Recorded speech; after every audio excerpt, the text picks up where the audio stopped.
Хорошо, добрый вечер. Beləliklə, axşamınız xeyir. Мы продолжаем наш урок Biz dərsimizi davam edirik. «Подготовка в жизни команде». Komanda həyatına hazırlıq dərsini. Сегодня мы будем говорить о дарах, Biz bugün ənamlar haqqında danışacağıq. потому что мы должны знать, насколько важны в команде дары. Biz anlamalıyıq ki, komandada ənamlar nə qədər vacibdir. Потому что без даров, без видения команда не может делать что-либо. Çünki ənamsız komanda bir şey edə bilməz. И поэтому мы знаем, что Бог дает нам дары Buna для görə нашего də служения. biz anlayırıq ki, Tanrı bizə xidmət üçün ənamlar verir. И Римлянам 12 глава, мы будем говорить здесь, в этом отрывке. Romalılara 12-ci fəsildən biz danışacağıq bu Хорошо, с günləri. 1 по 6 стихи. 12-ci fəsil 1-ci bənddən 6-cı bəndə qədər. Мы скажем также о 4 типа личности, то есть характера, которые могут быть в нашей команде. Biz 4 tip xarakter insan haqqında danışacağıq ki, bizim komandada ola bilər.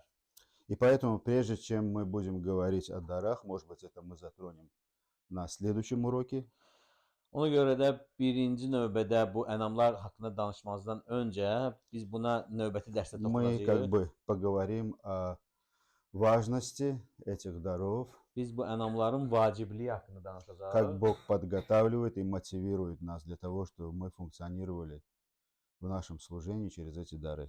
Tanrı necə bizi buna həvəsləndirir və bizi hazırlayır ki, bu ənamlarla komandada xidmət edə bilək. Хорошо? Yaxşı. С 12 глава мы 12-ci прочитаем, fəsil начнем читать с 1 стиха. 1-ci bənddən oxuyacağıq. И здесь Павел говорит: «Итак, умоляю вас, братья, милосердием Божьим, представьте тела ваши в жертву живую, святую, благоугодную Богу для разумного служения». 12-ci fəslin 1-ci bəndi. Beləliklə, ey qardaşlar, Allahın mərhəməti xatirinə sizə yalvarıram ki, bədənlərinizi diri, müqəddəs və Allaha razı salan bir qurban olaraq ona təqdim edin. Bu sizin ağılla etdiyiniz ibadətdir. Теперь здесь есть очень много слов, которые являются очень важными, и нам нужно рассмотреть их. Burada çoxlu sözlər var ki, vacibdirlər və biz bunlara baxmalıyıq. Потому что мы должны быть хорошей и здравой командой. Çünki biz sağlam və yaxşı bir komanda olmalıyıq. И теперь, когда Павел здесь начинает говорить к верующим, он говорит: «Умоляю вас, братья». Və görürük ki, burada Pavel imanlara danışarkən o deyir ki, sizə yalvarıram qardaşlar. И это очень важно понимать. Və bu vacibdir bunu anlamaq. Потому что порой верующие или же церковь упускает этот момент. Bəzən imanlılar, hətta kilsə bu anı buraxa bilər. Что за собой несет это слово? Умоляю вас, братья. Bu söz özlüyündə nə daşıyır? Qardaşlar, sizdən yalvarıram sizə. Он здесь говорит о служении, которое мы несем. И далее мы видим, что он говорит о дарах, которые у нас есть. Burada o daşıdığımız xidmət haqqında danışır və eləcə də sonra görürük ki, bizim ənamlarımız haqqında danışır. И поэтому, когда здесь мы видим, он говорит: «Умоляю вас, братья», мы понимаем, что здесь нет никакого приказа, и ни под каким страхом мы не должны делать это. Və o burada deyərkən ki, yalvarıram sizə qardaşlar, bu o deməkdir ki, burada heç bir qorxu və təhdid yoxdur. Sadəcə olaraq həvəslə bunu edirlər. И поэтому здесь говорится, что он ожидает отклика. Və yəni bu deməkdir ki, o bir cavab gözləyir. Понимаете? Это мы здесь с вами, и мы просим вас, умоляем вас обратить на это внимание. Və biz burada sizinlə birgəyik və biz sanki xahiş edirik ki, buna fikir verəsiniz. Он ободряет их. Он ободряет, и он убеждает в том, чтобы мы могли бы ruhlandırır və demək əmin edir ki, ruhlandırır və əmin edir ki, demək Есть звук? Bir dənə açıq özündə zvuk olmalıydı şəxsən. Bax niyə? İnci sən yoxlamışdın. Gəlir də səs. Есть? Хорошо. Süper. Он ожидает отклика в любви. Və o məhəbbət bizdən hayını И gözləyir. поэтому он призывает, он убеждает. Ona görə də o bir ki bizi çağırır On- və gözləyir. Он ободряет нас для того, чтобы мы могли начать наше служение, Və o bizi ruhlandırır ki, biz öz xidmətimizə başlaya bilək. где мы могли бы использовать те дары, которые dаны нам Богом. Ki o ənamlardan istifadə edək ki, hansını Tanrı bizə verib И xidmət üçün. поэтому мы видим, что здесь нет никакого приказа, Bu səbəbdən də biz görürük ki, burada heç bir əmr yoxdur понимаете?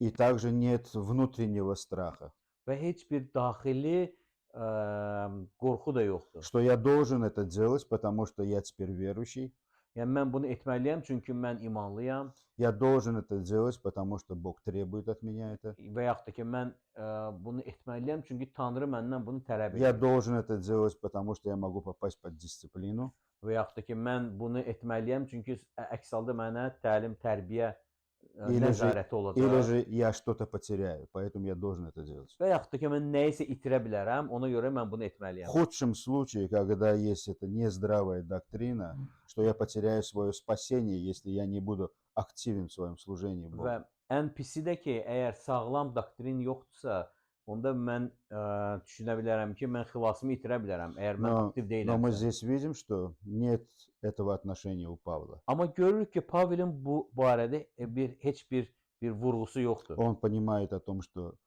в церкви есть дары, есть призвание, Və görürük ki, kilsədə ənamlar var və dəvətlər и var это dано как дар. və bunlar bizə bir ənam kimi veriliblər Мы об этом hamısı. будем говорить после 3 стиха. Biz 3-cü bənddən sonra bu haqqda danışacağıq И он просто призывает нас və o sadəcə olaraq bizi dəvət edir и ободряет, что «Эй, давайте будем использовать эти дары». və bizi sanki ruhlandırır ki, gəlin bu ənamlardan istifadə edək. И он здесь говорит, что «Я умоляю вас милосердием Божьим». Və burada deyir ki, mən sizi Allahın razı salan bir mərhəməti ilə xahiş edirəm. То есть у нас есть прекрасная мотивация для того, чтобы это делать. Yəni ki, bizdə yaxşı bir motivasiya var ki, bunu edək. Откликаться в любви. Ki məhəbbətə hay verək. Потому что он ставит милосердие Божие перед нашими глазами. Yəni ki, o Allahın mərhəmətini bizim qarşımıza qoyur.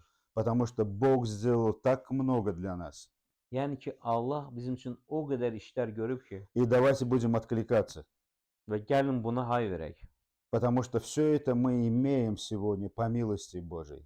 Və çünki bunların hamısı bizdə Allahın mərhəmətinə görə Начиная mövcuddur. от нашего спасения, Yəni başlayaraq ki, biz xilas necə нашего olduq, призыва в церковь, bizi kilsəyə dəvət, нахождения под Словом Божьим, kəlamın altında olmaq, нахождение в теле Христа. Məsihin bədənində olmaq. Понимаете?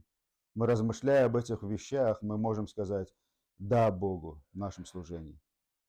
Bunlar haqqında düşünərək biz Tanrıya öz xidmətimizdə bəli deyirik. И здесь говорится об отклике любви. Və burada məhəbbətin verdiyi bu haydan Также второе послание söhbət Коринфянам gedir. Eləcə 4:1, Koniflərə когда Павел говорит о том, что то служение, которое мы имеем сегодня, это по милости Божьей. və eləcə də 2-ci Koniflərə 4-cü fəslin 1-ci bəndində yazılır ki, o əldə etdiyimiz o xidmət По милости Божьей. Allahın mərhəmətinə görədir. Понимаете? Мы никто не заслужили этого. Heç kəs buna layiq deyildi И мы не пытаемся заслужить это. və biz heç cəhd etməməliyik. Потому что иногда у нас есть вот такого рода неправильная мотивация. Мы делаем что-то, и мы пытаемся это заслужить. Bəzən bizdə belə bir münasibət olur ki, biz nəsə edirik, nəsə almışıq və bunu istəyirik ki, layiq olaq. Bunu Но мы должны Казанах. понимать, что все это дано нам по милости Божьей. lakin biz anlamalıyıq ki, bunların hamısı bizə Tanrının mərhəmətinə görə И verilir. это и должна быть правильная мотивация. Və düzgün də motivasiya olmalıdır burada. И здесь говорится о том, что мы представляем свои тела Və burada в yazılıb жертву ki, biz живую. öz bədənlərimizi canlı qurban kimi təqdim edirik. Мы понимаем, что такое жертва перед Богом. Biz bilirik, düzdür, Tanrı qarşısında qurban nə deməkdir. Но здесь есть жертва живая. Və burada isə canlı Что qurbanlar söhbət gedir. каждый день мы умираем для себя, и мы живем для Бога. Ki, hər gün biz özümüz üçün ölürük və Tanrı üçün yaşayırıq. И также для других, служа другим. Və eləcə də başqalarına xidmət edərək. Это отношение команды. Bax, bu komandanın münasibətidir. Понимаете, мы служим друг другу. Biz Мы biri служим birimizə цели xidmət edirik. Христа. И мы являемся живой жертвой. Biz bir-birimizə xidmət edirik və biz canlı qurbanlar oluruq. Почему тела? Nəyə görə Məsihin bədəni? Не, Ha. Мәсим бәден yok. Почему мы тела отдаем? Бәденimizi Hə, verip. bədənimizi təqdim edirik. Почему? Nə üçün biz təqdim edirik? Почему da? Не için. Тоже Niyə? интересный момент, правильно? Я просто думал сегодня, что если наше сердце, оно переполнено любовью, Mən bu gün düşünürdüm ki, əgər bizim ürəyimiz məhəbbətlə dolub daşırsa, то наши тела, они как результат, они будут изливаться в этом служении. onda bizim bədənimiz bu xidmətdə dolub daşacaq. Понимаете? Потому что в Римлянах 5 главе говорится, что любовь излилась Духом Святым в наши сердца. Çünki Romalılara 5-ci fəsildə yazılıb ki, Tanrının məhəbbəti müqəddəs ruh vasitəsilə bizə axdı, И doldurdu мы bizi. служим телом Biz своим, və biz bu bədənimizlə də indi Понимаете? xidmət edirik. потому что наше сердце переполнено. Çünki bizim ürəyimiz dolub daşıb. Если наше сердце не переполнено любовью, то будет большой вопрос, как мы будем служить. Və əgər bizim ürəyimiz dolub daşmayıbsa məhəbbətlə, onda böyük bir sual yaranır ki, biz necə xidmət edəcəyik? Как мы будем живой жертвой для Господа. Biz Tanrı üçün necə canlı qurban ola bilərik onda? Для разумного служения. Ki, bir xidməti göstərə bilək. Разумного. Ağıllı xidmət edə bilək. Да, разумного orada necə Azərbaycanca ne gedir? Belə deyərəm. Разумного служения. Allaha razı salan qurban olaraq Мгм. ağılla edilən ibadət. Интересно, hə. да? В греческом это слово говорит о логике, logikos. Və bu Yunan dilində logika yəni sözünə yəni Это bu интересно, gəlir. что Maraqlıdır. мы не занимаемся какой-то мистикой или же, как это говорится, Biz heç bir sirli, bir mistik olan bir şeylə məşğul olmuruq. мы не фанатичны в том, чтобы служить, без всякого разумения. Yəni ki, ağılsız olaraq fanatik bir yolla xidmət etmirik. Порой люди служат, но они не понимают, почему это делают. Bəzi insanlar xidmət edirlər, amma bilmirlər niyə bunu eləyirlər. Но наше принятие от Господа правильной доктрины, Amma bizim Tanrıdan qəbul etdiyimiz düzgün doktrin vasitəsilə понимание, здесь говорится о логике. Я А. понимаю, я разумею то, что я делаю. ağıllı olaraq anlayırıq ki, biz nə edirik. Я понимаю, что это во благо и для пользы. Və mən başa düşürəm ki, bu xeyir üçündür. Потому что 2 стих говорит об этом.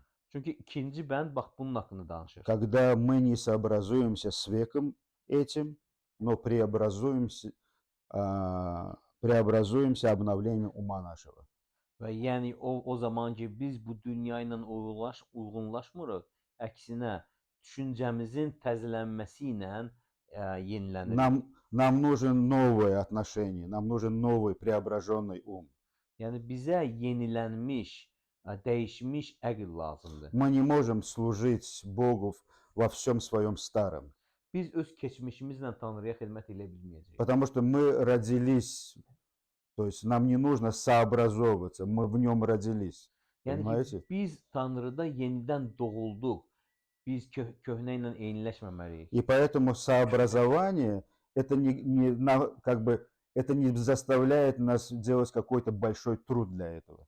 Yəni ki, bizim eyniləşməyimiz bizə xüsusi bir əziyyət çəkmək lazım deyil bunun üçün. То есть мы в этом, мы как rıba в воде. Yəni ki, biz bir balıq Понимаете? suda olan kimi, То есть нам не нужно что-либо делать особенное для того, чтобы сообразовываться с веком этим. yəni ki, bizə xüsusi bir şey etmək lazım deyil ki, bu dünya ilə eyniləşək. Это наша старая ветхая Bu bizim природа. köhnə günahlı Это наша təbiətimizdir. плоть. Bu bizim Понимаете? cisimimizdir. Это наш эгоизм. Bu bizim Это egoistliyimiz, самоцентричность. özü fokuslu olmaq, Это угождение нашей плоти. ki cisimimizi razı В salmaq том, что мы можем оставаться, находиться, то есть сообразовываться. və bundan biz qala bilərik bunun içində, bununla eyniləşə bilirik. Но преобразование нашего ума, Amma əqlimizin dəyişməsi isə оно ведет нас к разумному служению. o bizi düşüncəli, ağıllı bir xidmətə aparır. Понимаете? Мы понимаем, что это такое. Və biz Мы anlayırıq понимаем ki, волю nədir. Божью. Biz Tanrının iradəsini Потому что anlayırıq. здесь во второй части стиха об этом говорит, чтобы нам познать, что есть воля Божия, благая, угодная и совершенная. Allahı yaxşı, razı salan və kamil iradəsini ayırd etmək nə olduğunu biz Hı. bilirik. Что мы получили через это преобразование? Yəni bu dəyişiklik vasitəsilə biz nə əldə etdik? Что воля Божья, она благая, угодная, совершенная. Yəni Allahın iradəsi bu kamildir, bu razı salandır və xeyirlidir. Мгм. Это то, что нужно для разумного служения. Və bu sağlam, ağıllı xidmət üçün lazım olan şeylərdir. Оно ведет нас к разумному служению. O bizi bu ağıllı xidmətə aparır. И представьте себе, что если я не преобразуюсь, Düşünün, əgər biz dəyişmiriksə, представьте себе, что у меня нет достаточно времени размышления вместе с Богом. düşünün ki, bizim kifayət qədər vaxtımız yoxdur ki, Allahla bərabər düşünə bilək. Представьте себе, что нет времени у меня для того, чтобы я находился в Слове Божьем и изучал, был учеником Его. Təsəvvür edin ki, mənim kifayət qədər vaxtım yoxdur ki, kəlamın üzərində düşünüm və oxuyaraq onun şagirdi olum. Тогда у меня весь этот первый стих, он просто stирается. Onda bax, bütün bu birinci bənd tamamilə У меня нет yığışdırılır. понимания, у меня нет разумения. Mənim düşüncəm yoxdur, mənim anlayışım yoxdur. И то, что мне дано по благодати для разумного служения, Və те дары, я не могу быть эффективным в этих дарах, mən xidmət üçün verilən ənamlarda mən effektiv ola bilmərəm. потому что нет разумного служения. Çünki bizim ağılla olan xidmətim yoxdur. Мой ум, он не преобразовался. Mənim əqlim dəyişməyib. Я не наполнен Словом Божьим. Mən kəlamla dolmamışam. Я не переполняюсь любовью Бога. Mən Tanrının məhəbbəti ilə dolmuram. Dolub Понимаешь? daşmıram. И поэтому так важно вот эти первые стихи. Onun üçün də bu birinci bəndlər bu çox vacibdir. Прежде чем Павел будет говорить о практической христианской жизни. Yəni ki, Pavel praktik xristian həyatı haqqında danışanda bunlar vacibdir. Понимаете? Прежде чем он будет говорить Və об этом. onu danışmazdan öncə, yəni ki, hələ bu. Поэтому это подготавливает наше сердце. Onun üçün də bu bizim həyatımızı hazırlayır. Поэтому здесь, когда мы читаем дальше, мы смотрим, он переходит к дарам. Ona görə də biz bax görürük ki, o növbəti şeydə ənamlara keçir. И по данной, третьем стихе, по данной мне благодати всякому из вас говорю, не думайте о себе более, нежели должно думать, но думайте скромно по мере веры, которую каждому Бог уделил.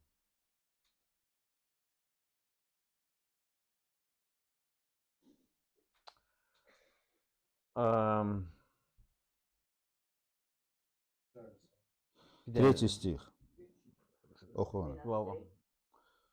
12 глава, 3 стих. Romalılar 12. Birisi. Da. Bir dəqiqə, üzr istəyirəm. Mənə verilən lütflə sizin hər birinizdə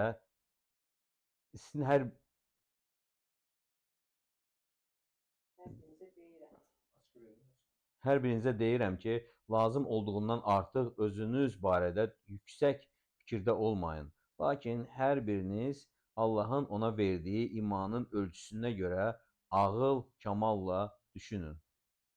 Видите, здесь тоже интересно, Görürsüz, что, burada да, maraqlıdır. то есть я думаю о себе скромно. Mən özüm haqqında təmkinli, Я yəni понимаю, что мне düşünürəm. дано это по благодати. Anlayıram ki, bu mənə lütfə görə verilib И у меня есть мера веры və mənim də imanımın ölçüsü для var того, чтобы я mог применять это.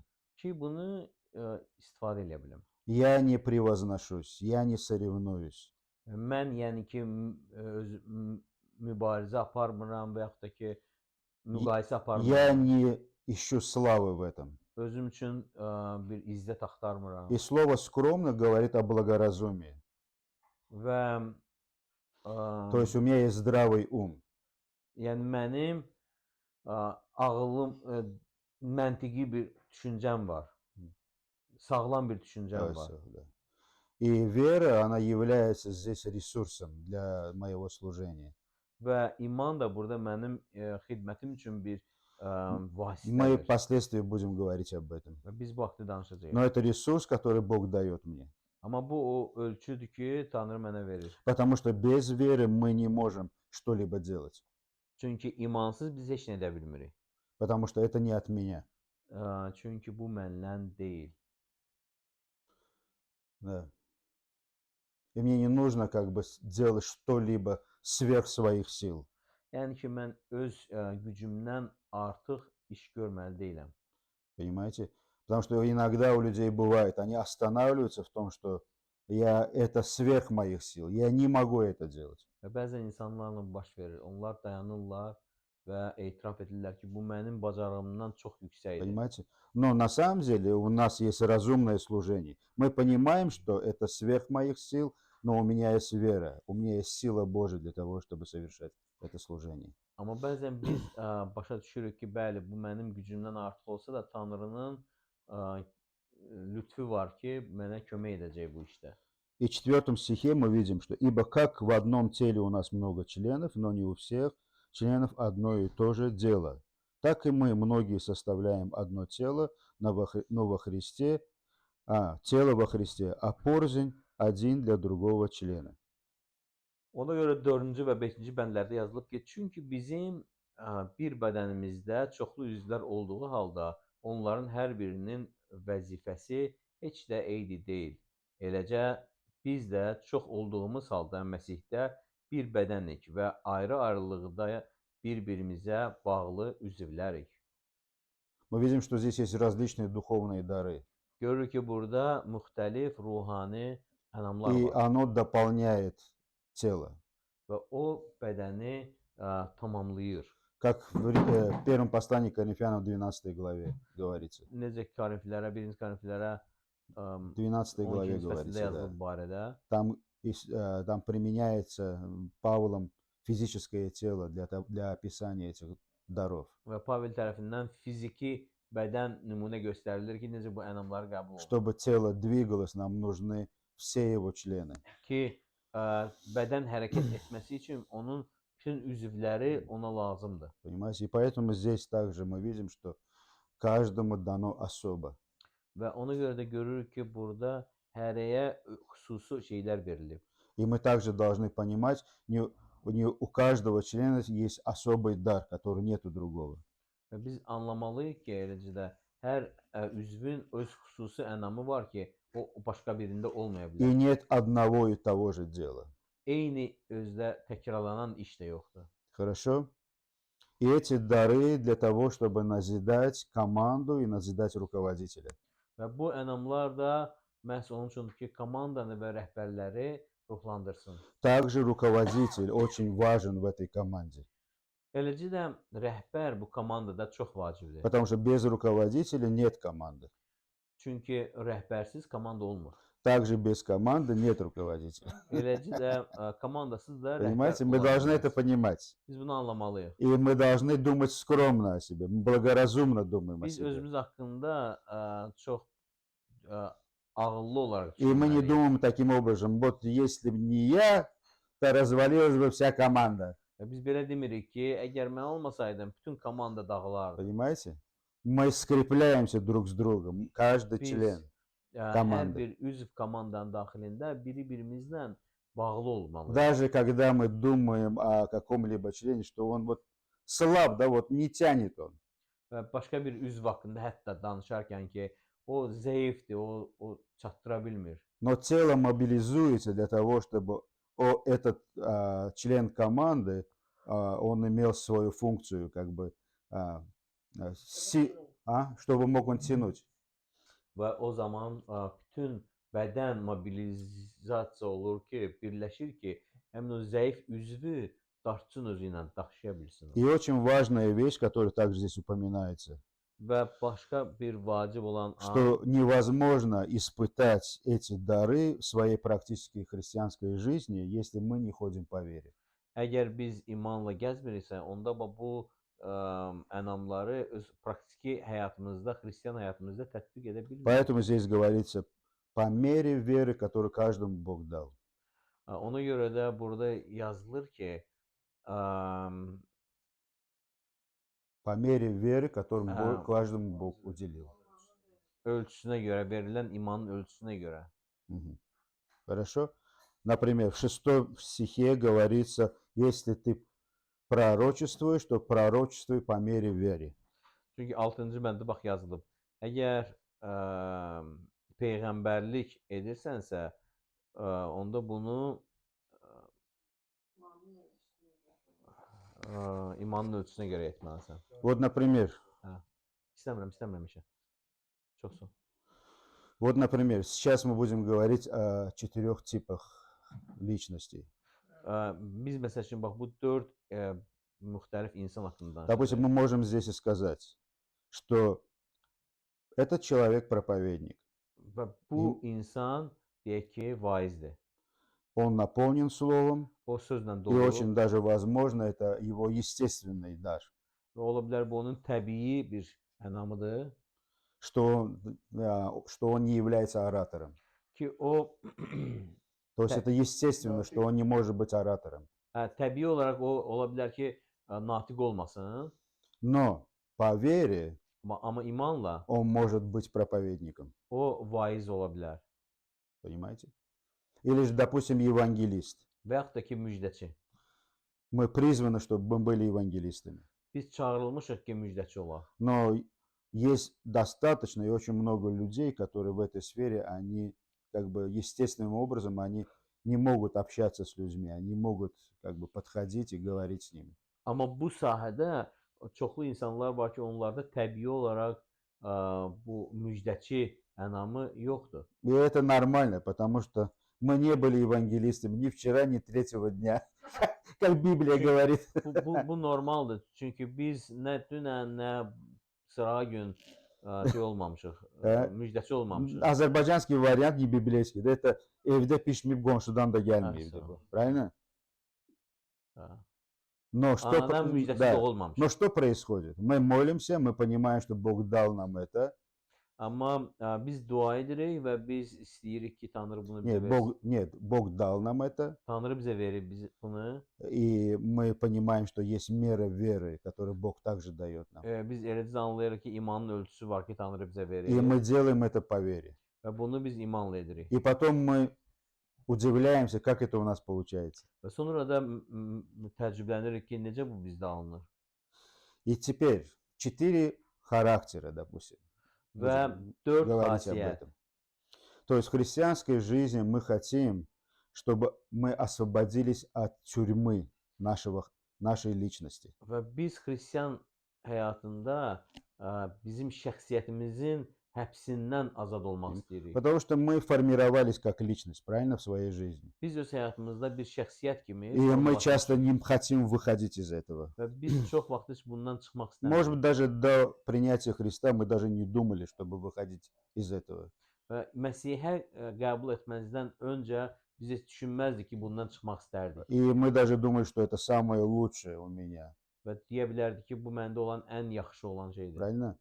И даже больше этого, что оно лучше всех остальных, Və hətta которые вокруг меня. biraz da dərinə gedib deyə bilərdik ki, mənim yanımda olan başqalarından da yaxşıdır məndəki. И наш характер порой он мешает найти наш призыв.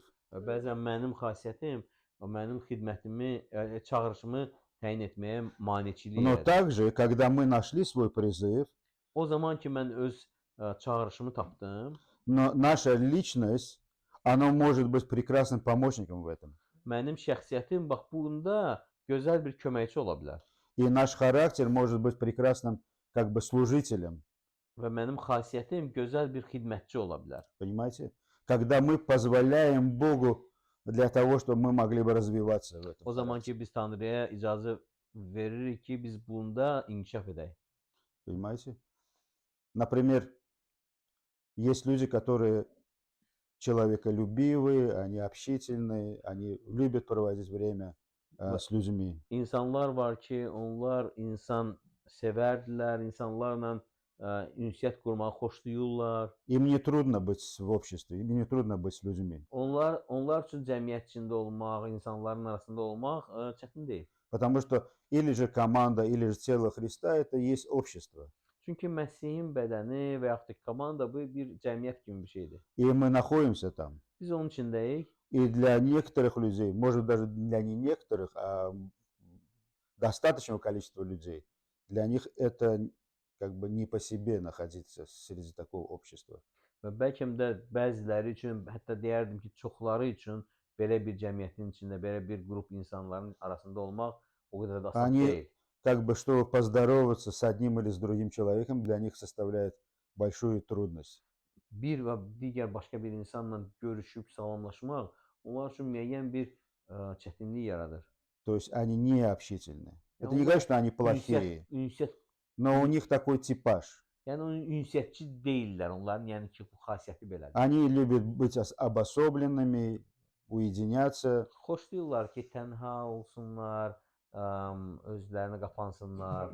Да. То есть у них немного слов для того, чтобы говорить. Onların demək üçün sözləri də az И olur. это нормально, понимаете? Это не нормально. так, что они плохие, вот как так и не научились ничему.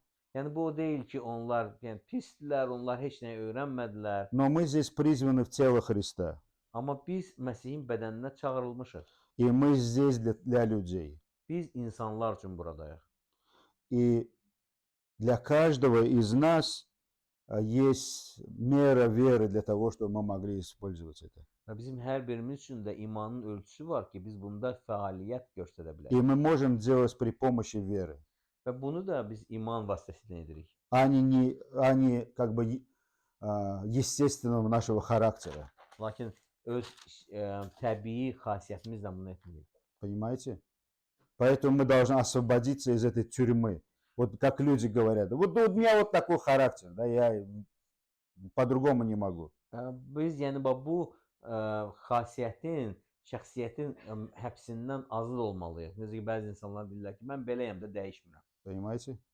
Мы часто даже сами говорили это. Bəzən biz özümüz də elə deyirdik belə. Нам nравится наш характер, нам нравится личность, которая формировалась у нас. Bizim xasiyyətimiz xoşumuza gəlir, bizim şəxsiyyətimiz ki, necə yaradılıb, o xoşumuza Но gəlir. Бог пришел для того, чтобы освободить нас. Amma Tanrı gəlib ki, bizi azad Как мы etsin. сказали, может быть, это хорошо, Biz necə dedik, bəlkə də bu yaxşıdır, и я могу использовать это mən bunu istifadə edə bilərəm в служении. Но xidmətimdə. позволь мне, чтобы развивать тебя. Amma icazə ver mənə ki, səni inkişaf etdirim. И воспользуйся той мерой веры для того, чтобы ты мог как бы развиваться в этом. Və bu imanın ölçüsündən istifadə edim ki, sən inkişaf edə biləsən. Например, вот такая личность, Məsəl üçün, belə bir şəxsiyyət который знает, что такое деньги, bilir ki, pul nədir, знает, как их использовать, bilir onu necə istifadə знает, etmək olar, как составлять бюджет, bilir necə büdcəni qurmaq он olar, знает, как их тратить bilir onu necə xərcləmək и olar как сэкономить для того, чтобы позаботиться о завтрашнем дне. və necə qənaət etməlidir ki, sabahki günün də qayğısına qalsın. И этот человек попадает в тело Христа. Və bu adam gəlir düşür Məsihin И теперь bədəninə. новая реальность, потому что мы преобразуемся в своем уме. Və çünki indi yeni bir reallıq var. Biz öz əqlimizdə dəyişməliyik Для того, чтобы мы были живой жертвой ki, biz canlı qurban olaq deyə для разумного служения. ki, xeyirli xidmət yaransın. И теперь Бог может сказать: да, отлично, ты хороший как бы распределитель, то есть распорядитель, да. Və yəni ki, Tanrı deyir ki, bəli, sən yaxşı əm, təsərrüfatçısan, Но позволь делать вещи по вере. amma icazə ver ki, bəzi şeyləri imanla edək. Освободись от этой темницы твоей личности. Şəxsiyyətinin o həbsindən, məhbusluğundan çıx. Понимаете? И когда вещи делаются по вере, ты доступен для Бога сделать большие дела, чем ты как бы себя определил. Və əgər hər şey imanla baş verirsə, onda sən Tanrı üçün daha böyük işlər görə Понимаете? bilərsən. Nəinki sən özünə təsəvvür Может быть, etdiyindən. нужно тратить эти финансы по вере, не зная, допустим, как ты думаешь, что я знаю, как это все держать в рамках. Bəlkə də bu maliyyəni imanla xərcləmək lazımdır. Nəinki sən onu o çərçivədə tutub saxlamısan. Вот, например, как благотворительность, там будет Məsəl такой üçün, дар, правильно? xeyriyyəçi ənamı. Как я могу заниматься благотворительностью? Mən xeyriyyəçiliklə necə məşğul ola И bilərəm? здесь мне нужна мера веры. Burada da mənə imanın Правильно? ölçüsü Потому что lazımdır. там говорится, пророчествуешь, пророчествуй по мере веры. И дальше учитель по мере. Просто не говорится, но это продолжается. Amma məsəl üçün burada yazılır peyğəmbərsənsə öz peyğəmbər ənamına ölçüsünə görə elə. Müəllimsənsə müəllim ənamının Энамна ölçüsünə, yok, иман ölçüsü. imanın ölçüsünə görə. Hə. Понимаете? И поэтому теперь я там перед Богом. Və indi mən burada Tanrının И я думаю, qarşısındayım что у меня все схвачено. və düşünürəm ki, hər şey məndə artıq И Бог говорит, что это хорошо. qaydasındadır. Və düşünürəm bu həm Ты не yaxşıdır. расточитель. Sən dağıdan deyilsən. Но здесь давай вместе строить бюджет. Gəl bir yerdə büdcəni quraq. И позволим, чтобы там была вера. Доверяй мне. İcazə ver ki və etibar et ki, orada iman olsun. Потому что я являюсь самым лучшим распорядителем. Çünki Allah deyir ki, mən ən yaxşı təsərrüfatçıyam. Ты не знаешь того, что я планирую. Sən bilmirsən ki, mən nəyi planlayıram. И тебе нужно доверять. Və Делать sənə шаги də веры. iman addım atıb mənə etibar И тогда ты etməlisən. будешь прекрасным помощником в этом служении. Onda sən bu xidmətdə gözəl köməkçi olarsan. Например, Məsəl üçün, допустим, первый тип birinci tip. человека. Человек, сориентированный на цель. O insan ki, məqsəd yönlüdür. Например, в команде может быть такой человек. Komanda belə insan ola bilər. Что такое сориентированный на цель? Məqsəd yönlü olmaq nə deməkdir? Есть видение, есть какое-то мероприятие, Bir nəzər var və bir tədbir olmalıdır. и этот человек, он является тем, который видит цель, и он хочет достигнуть этой цели. Və bu insan odur, o şəxsdir ki, məqsədi görür, hədəfi görür və ona qarşı məqsəd yönlü gedir. Например, Пасха или же концерт или какое-либо мероприятие. Məsəl üçün Pasxa və yaxud da hər hansı bir konsert və yaxud da bir tədbir И он является менеджером. və o menecerdir. Он задает вопросы. Когда, Suallar verir. к какому Nə var? времени это Haça- сделать надо? Haçan bunu etməli, hansı zamanda? Necə? Понимаете? Эти люди любят сроки. Bu insanlar vaxtı sevirlər, yəni vaxt qoymağı. То есть к какому сроку я это сделаю. Yəni hansı tarixə qədər mən bunu etməliyəm? И они думают в этих временных рамках. Və onlar bu zaman çərçivəsində düşünürlər. Это естественная вещь, которая дано человеку от Бога. Və bu insana Allah tərəfindən verilmiş təbii bir şeydir. Но оно также может быть большим препятствием нахождения своего призыва. Amma eyni zamanda da bu insanın çağırışını tapmaq üçün bir mane ola bilər. Если я ставлю свой характер выше призыва, выше своего хождения по вере. Əgər mən Не призыва, а хождения по вере. xasiyyətimi imanlı gəzişimdən yüksək tuturamsa. Но в то же самое время оно может превратиться в большое полезное и качественное дело.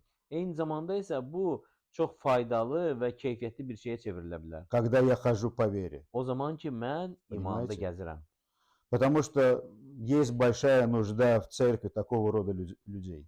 Çünki kilsədə belə növ insanlara ehtiyac böyükdür. Потому что они занимаются всевозможными расписаниями, составляют, может быть, на компьютере, думают о том, как поэтапно достигать определенной цели. Çünki belə insanlar kilsədə bu təsərrüfatçılıqla, yəni məşğuldurlar. Onlar hər Evet. şeyi kompüterdə yığırlar, cədvəli qururlar və addım-addım hesablayırlar ki, necə gedib çata bilərlər bu məqsədə. Потому что мы видим, как Иисус пару раз говорил притчи о такого рода людей, которые Çünki, aha, являются хорошими управителями. çünki görür ki, İsa Məsih bir neçə dəfə məsələlərdə bu haqda danışır ki, necə yaxşı təsərrüfatçı olmaq И lazımdır. поэтому давайте как бы позволять Богу, чтобы Он развивал нас в этом характере, по вере. Bu səbəbdən də gəlin Tanrıya icazə verək ki, imanla o bizdə bu xasiyyəti formalaşdırsın. Но чтобы это не было препятствием Amma для bu меня в моем призыве. mənim xidmətimdə mənim üçün bir maneəyə çevrilməsin. Хорошо, давайте на этом завершим. Остальные типы мы посмотрим в bunu da следующий раз. Bitirək. Növbəti tip insanlara isə gələn dəfə baxacağıq. Хорошо. Ага. Через 10 минут мы продолжим.